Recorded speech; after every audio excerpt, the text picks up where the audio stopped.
पूजा पाठ, कर्मकांड, ज्योतिष सीखने एवं सनातन धर्म से संबंधित वास्तु शास्त्र, जंत्र मंत्र, तंत्र, शास्त्रोक्त ज्ञान प्राप्त करने के लिए जुड़े हमारे इस चैनल से। नमस्कार मित्रों, स्वागत है हमारे इस ज्योतिष शिक्षा के कार्यक्रम में, जहां पर आप इस समय अंग्रेजी नववर्ष के आरंभ होने के पूर्व में आप अपने राशियों का जो वर्ष फल है उसको सुन रहे हैं। तो आज आपके लिए दिव्यतम कन्या राशि का वर्ष फल लेकर के आए हैं। मित्रों, यह कन्या राशि कालचक्र की 6वीं राशि है और ये दक्षिण दिशा की स्वामिनी है। इस राशि का चिन्ह हाथ में फूल लिए कन्या है, इसीलिए इस राशि का नाम कन्या राशि है। कन्या राशि के स्वामी बुध होते हैं और उनके अंतर्गत उत्तरा फाल्गुनी नक्षत्र के दूसरे चरण, तीसरे और चौथे चरण, चित्रा के पहले 2 चरण और हस्त के 4 चरण आते हैं। इस तरह से 3 नक्षत्रों के संयोग से यह कन्या राशि का निर्माण होता है। कन्या राशि के लोग बहुत ज्यादा महत्वाकांक्षी होते हैं, भावुक भी होते हैं और यह दिमाग की अपेक्षा दिल से ज्यादा काम लेते हैं। मित्रों, यह जो राशि फल है यह आपकी जन्म राशि के आधार पर तैयार किया गया है। फिर भी यदि आपको अपनी जन्म राशि ज्ञात नहीं है तो अपने प्रचलित नाम से इस राशि फल को आप ग्रहण कर सकते हैं। तो कन्या राशि के लोग इस संकोची होते हैं, शर्मीले होते हैं और थोड़ा झिझकने वाले होते हैं। मकान, जमीन और सेवाओं वाले क्षेत्र में इस राशि के जातक कार्य करते हैं। स्वास्थ्य की दृष्टि से इनके फेफड़ों में शीत, पाचन तंत्र में, आंतों में इन्फेक्शन संबंधी बीमारियां हो सकती हैं। इन्हें पेट की बीमारी से प्रायः कष्ट होता है। पैर के रोगों से भी ये सचेत रहें। बचपन से युवावस्था की अपेक्षा इन जातकों को वृद्धावस्था में अधिक सुख और शांति की प्राप्ति होती है। इस राशि वाले पुरुषों का शरीर भी स्त्रियों की भांति थोड़ा कोमल होता है। ये नाजुक और ललित कलाओं के प्रेमी होते हैं। ये अपनी योग्यता के बल पर भी उच्च से उच्च पद पर पहुंच जाते हैं।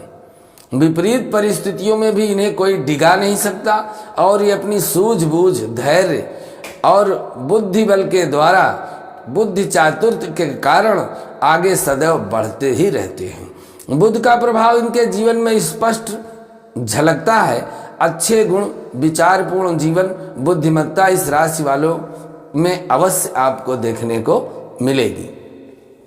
शिक्षा और जीवन में सफलता के कारण लज्जा और संकोच तो कम हो जाते हैं, परंतु नम्रता तो इनका स्वाभाविक गुण है। जब भी मिलेंगे बड़े नम्र स्वभाव से आपको मिलेंगे। इनको अकारण क्रोध आता ही नहीं है, किंतु जब क्रोध आता है तो जल्दी समाप्त नहीं होता है। जिसके कारण क्रोध आता है उसके प्रति इनके अंदर घृणा की भावना इनके मन में घर कर लेती है। फिर उससे कभी भी इनका प्रेम स्नेह नहीं बढ़ता है। इनमें भाषण और बातचीत करने की अच्छी कला होती है। संबंधियों से इन्हें विशेष लाभ नहीं होता। इनका वैवाहिक जीवन भी सुखी कम होता है। यह जरूरी नहीं कि इनका किसी और के साथ संबंध हो, लेकिन ऐसा कुछ नहीं होता, पर इनके प्रेम संबंध प्रायः बहुत सफल नहीं होते। किसी कारण इनका निकटस्थ लोगों के साथ इनके झगड़ा कोई न कोई चलता ही रहता है। ऐसे व्यक्ति धार्मिक विचारों में आस्था तो रखते हैं, परंतु किसी विशेष मत के नहीं होते। इन्हें बहुत यात्राएं भी करनी पड़ती हैं तथा विदेश गमन की भी संभावना रहती है। जिस काम में ये हाथ डालते हैं लगन के साथ, पूरी ताकत के साथ उसको करते हैं, फिर उसको बीच में छोड़ते नहीं है। इस राशि वाले लोग अपरिचित लोगों में से अधिक लोकप्रिय होते हैं, इसलिए इन्हें अपना संपर्क विदेश में बढ़ाना चाहिए। वैसे इन व्यक्तियों की मैत्री किसी प्रकार के व्यक्ति के साथ हो सकती है।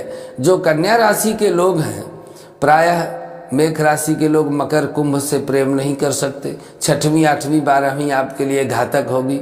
लेकिन कन्या राशि एक ऐसी राशि है कि ये सभी राशियों में अर्थात समाज के हर वृंद में ये अपना तालमेल स्थापित कर लेते हैं। इनसे प्रायः किसी से कोई झगड़ा नहीं होता और सब जगह तालमेल स्थापित कर लेना इनका एक विशेष स्वाभाविक गुण होता है। इसीलिए इस राशि के लोग समाज में सबसे अधिक लोकप्रियता हासिल करते हैं।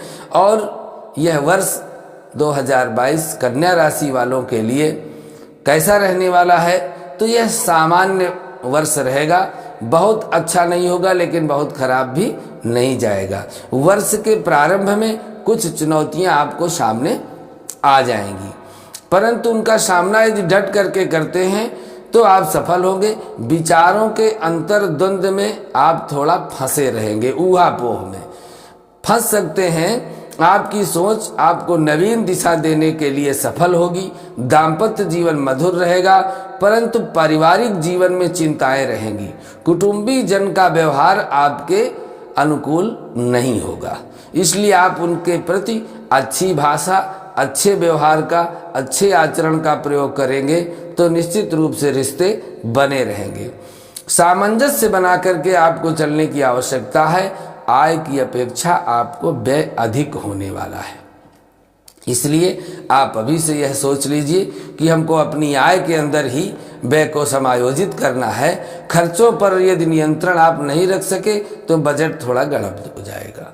नौकरी पेशा वर्ग के स्थानांतरण होने की संभावना बन रही है, साथ ही पदोन्नति भी होगी। इसलिए व्यापार में लाभ प्राप्त करके नए नए जो व्यापारी लोग हैं वो नए व्यवसाय के निवेश करने में 2022 में शुभ रहेगा। कोई नया प्रतिष्ठान स्थापित करेंगे या अपने ही प्रतिष्ठान में कुछ नया आविष्कार कर सकते हैं। अविवाहित जातकों का प्रयास करने में विवाह इस वर्ष संपन्न हो सकता है। जीवन साथी के स्वास्थ्य के प्रति सजग रहें। घर में मांगलिक कार्य संपन्न हो सकते हैं। धर्म के प्रति विशेष रुचि जागृत होगी। यात्राएं सफल होगी। लाभ हेतु भगवान गणपति के अथर्व शीर्ष का पाठ करें। गणेश जी को नित्य दूर्वा उनके मंदिर में जाकर के अर्पित करें और ओम बुम बुधाय नमः इस मंत्र का 21 बार नित्य जप करें। और बुधवार को पालक है, हरा चारा है, गायों को खिलाएं और भगवान गणपति का जितना से अधिक हो सके उनका पूजन करें। और 6 मुखी रुद्राक्ष अपने गले में धारण करें। यह तो आपकी राशि का स्वामी बुध है और बुध का रत्न पन्ना है, पन्ना पहन सकते हैं। यदि पन्ना आपको उपलब्ध नहीं होता है तो उसी का उपरत्न ओनेक्स है, आप उसको पहन सकते हैं। कम पैसे में भी आपको उसी तरह का लाभ मिलेगा। इसके अलावा लटजीरा जिसको कहते हैं अपामार्ग, उसकी जड़ बुधवार में निमंत्रण करके यदि आप लाते हैं तो उसको भी आप हरे कपड़े में दाहिने हाथ में धारण करके अपनी राशि को अपने लिए पूरे वर्ष शुभ बना सकते हैं। यह आपके लिए 2022 मंगलमय हो। इन्हीं कामनाओं के साथ अगली तुला राशि का फल लेकर के अगले भाग में पुनः आपसे मिलते हैं। नमस्कार।